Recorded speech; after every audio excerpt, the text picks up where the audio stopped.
بسم اللہ الرحمن الرحیم۔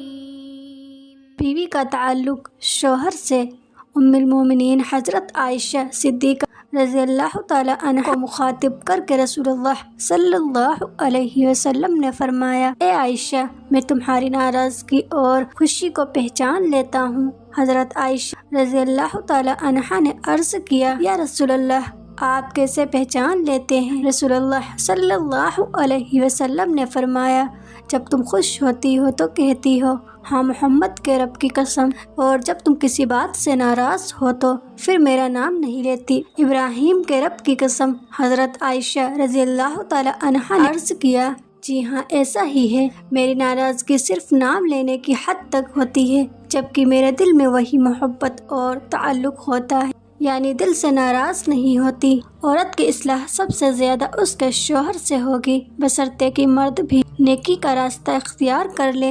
سنت سے جنت تک کسی نیچی جگہ اترتے وقت سبحان اللہ کہو، جب کوئی تمہارا حال پوچھے تو الحمدللہ کہو، کسی کام کا ارادہ یا وعدہ کرتے وقت انشاءاللہ کہو، جب کوئی تم پر احسان کرے تو جزاک اللہ خیر کہو، نعمت ملنے پر الحمدللہ کہو، کسی مصیبت یا موت کی خبر سننے پر انا للہ و انا الیہ راجعون کہو، چھینک آنے پر الحمدللہ کہو اور سننے والا یرحمک اللہ کہے، کسی اچھی چیز کو دیکھنے پر ماشاء اللہ کہو، گھر میں داخل ہوتے وقت بسم اللہ کہو، ایمان تازہ کرنے کے لیے لا الہ الا اللہ محمد الرسول اللہ صلی اللہ علیہ وسلم کہو، گھر سے نکلتے وقت بسم اللہ توکلت علی اللہ لا حول ولا قوت الا باللہ کہو، اپنے قریب مرنے والوں کو لا الہ الا اللہ محمد الرسول اللہ پڑھنے کی ہدایت دو۔ قرض کے بارے میں بہت ہی اہم بات: جب آپ کو کوئی اچھا آدمی جان کر بھروسہ کر کے پیسے یا دیگر چیز ادھار دے تو آپ کا کام ہے اسے تاریخ دینے سے بہتر ہے اس کے یہ پیسے لوٹائیں۔ لیکن افسوس آج ہوتا یہ ہے کہ انسان مصیبت پڑنے پر اپنے دوست رشتہ دار سے نرم لہجے میں اپنا دکھڑا سنا کر ادھار تو لے لیتا ہے، لیکن جب لوٹانے کی باری آتی ہے تو تاریخ پر تاریخ دیا جاتا ہے۔ یاد رکھیں، قرض لے کر نہ لوٹانا عذاب الہی کو دعوت دینا ہے، اور اس طرح کے برتاؤ سے آپ کی عزت اور قدر بھی مٹی میں مل جاتی ہے۔ اس لیے بہتر یہی ہے کہ جس سے آپ نے قرض لیا ہے اسے لوٹائیں اور اپنی عزت کو قائم رکھیں۔ آسمان میں بجلی کیسے چمکتی ہے؟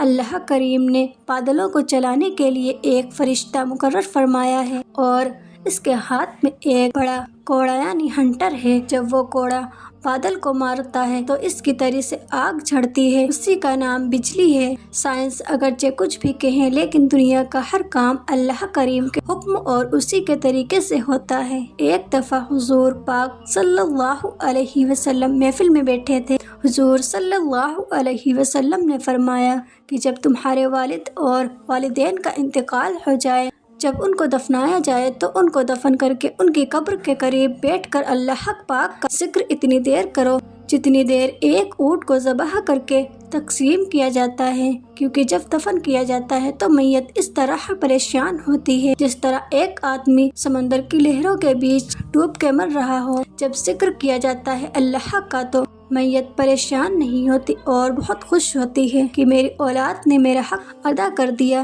پلیز اس بات کو اتنا شیئر کرو کہ کوئی اللہ کا بندہ اس بات سے محروم نہ رہے۔ زمزم کی کھدائی حضرت ابراہیم علیہ السلام کے بیٹے حضرت اسماعیل علیہ السلام کے 12 بیٹے تھے۔ ان کی نسل اس قدر ہوئی مکہ مکرمہ میں نہ سما سکی اور پورے حجاز میں پھیل گئی۔ ان کے ایک بیٹے قیدر کی اولاد میں عدنان ہوئے۔ عدنان کے بیٹے ماد اور پوتے کا نام نزار تھا۔ نزار کے 4 بیٹے تھے، ان میں سے ایک کا نام تھا مزیر۔ مزیر کی نسل سے قریش بن مالک پیدا ہوئے۔ قریش کی اولاد بہت ہوئی، ان کی اولاد مختلف قبیلوں میں بٹ گئی۔ ان کی اولاد سے کسی نے اقتدار حاصل کیا۔ کسی کے آگے 3 بیٹے ہوئے، ان میں سے ایک عبد مناف تھے جن کی اگلی نسل میں حاسم پیدا ہوئے۔ حاسم نے مدینہ کے ایک سردار کی لڑکی سے شادی کی، ان کے یہاں ایک لڑکا پیدا ہوا، اس کا نام شیبہ رکھا گیا۔ یا پیدا ہی ہوا تھا کہ ہاشم کا انتقال ہو گیا، ان کے بھائی مطلب مکہ کے حاکم ہوئے۔ ہاشم کا بیٹا مدینہ منورہ میں پرورش پاتا رہا، جب مطلب کو معلوم ہو گیا کہ وہ جوان ہو گیا ہے تو بھتیجے کو لینے کے لیے خود مدینہ گئے، اسے لے کر مکہ مکرمہ پہنچے تو لوگوں نے خیال کیا یہ نوجوان ان کا غلام ہے۔ مطلب نے لوگوں کو بتایا یہ ہاشم کا بیٹا اور میرا بھتیجا ہے۔ اس کے باوجود لوگوں نے اسے مطلب کا غلام ہی کہنا شروع کر دیا۔ اس طرح شیبہ کو عبد المطلب کہا جانے لگا۔ انہیں عبد المطلب کے یہاں ابو طالب، حمزہ، عباس، عبداللہ، ابو لہب، حارث، زید، زرار، عبد الرحمن پیدا ہوئے۔ ان کے بیٹے عبداللہ سے ہمارے نبی حضرت محمد صلی اللہ علیہ وسلم پیدا ہوئے۔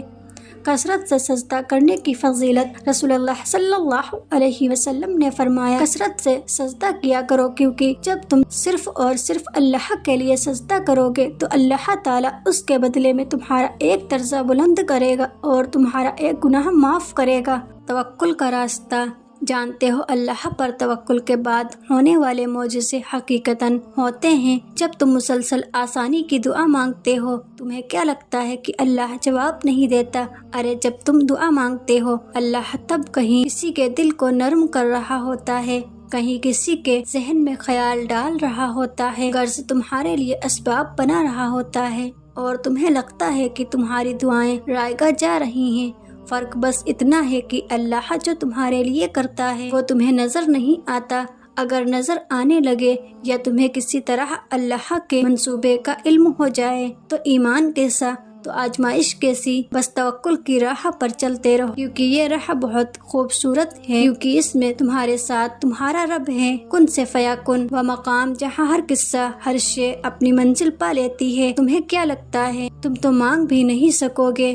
اگر وہ توفیق نہ دے، وہ تمہیں آزمائے گا اور تمہیں اس کا بہترین اجر بھی دے گا۔ بس کبھی غلط گمان نہ رکھنا، دیر کا مطلب انکار نہیں بلکہ انتظار ہوتا ہے بہترین وقت کا۔ اللہ نے ہر چیز کا وقت مقرر کیا ہے، کوئی چیز نہ وقت سے پہلے ہوگی اور نہ ہو سکتی ہے۔ تمہارا کام صبر اور شکر کرنا ہے، اللہ صبر کرنے والوں کے ساتھ ہے۔ ایک روزے دار کی طرح صبر کرو، جب وہ کسی دسترخوان پر بیٹھا ہوتا ہے، لذیذ قسم کے کھانے اس کے سامنے پڑے ہوتے ہیں اور وہ صبر کرتا ہے اذان کا اور اپنے رب کے حکم کا، وہ اللہ ہے نا، سب ٹھیک کر دے گا اور پھر تمہارا دل راضی ہو جائے گا۔ اللہ یقین اور آزمائش کے لیے بس ایسے خاص بندوں کو چنتا ہے اور جنہیں چن لیتا ہے وہ اللہ کے انتخاب پر راضی ہو جاتے ہیں۔ پھر ہم ہر سانس پر یقین رکھتے ہیں جو اللہ نے ہمیں خود تک لے جانے کے لیے دی ہے، پھر ہم خود کو معاف کرنا سیکھ جاتے ہیں، پھر ہم اللہ کے فیصلے میں اپنا سکون تلاش کر لیتے ہیں۔ اللہ تک ہم اچانک ہی نہیں پہنچ جاتے، بہت لمبا سفر طے کر کے اس تک رسائی ملتی ہے۔